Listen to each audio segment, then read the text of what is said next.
అయితే పిల్లి కళ్ళు మూసుకొని అమ్మయ్య నన్ను ఎవడు చూస్తలేడు అని అనుకుంటా గుట్ట గుట్ట గుట్ట గుట్ట గుట్ట పాలు తాగుతుందోళ్ళ.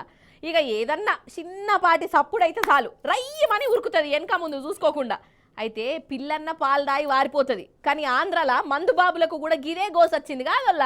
చిన్నపాటి అలికీడైతే చాలోళ్ళ లగెత్తు రోయ్ అని ఉరుకుడే ఉరుకుడు ఉరుకుడే ఉరుకుడు. ఇక ఈ ఉరుకుడు కథ ఏందో ఓమల్క చూసొద్దాం రా అండి మీరు కూడా. మొగులు మీద సప్పుడైంది. ఇక వీళ్ళు పీయూషను హుసేన్ బోల్ట్ను మిల్కా సింగ్ను ఆవహించుకొని లగెత్తురో అనుకుంటా పోటీలు పడుకుంటా మరి పారిపోతురు. ఏ పిల్లగా కింద పడతావు మెల్లగురుకు. ఇగో ఈయన బెల్ట్ పెట్టుకోలేదు అయ్యింది పాయింట్ను పట్టుకొని ఉరుకుతుండు. పాప మీద గోస పగోని కూడా రావద్దు.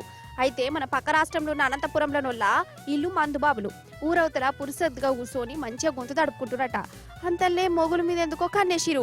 కథమియో గిట్ల రన్నింగ్ పోటీలు పెట్టుకురు. వీళ్ళు పోలీసు వాళ్ళని చూసో జీబు సప్పుడు ఈనో ఉరుకుతలేరు. డ్రోను చూసి భయపడిపోయి పారిపోతురు.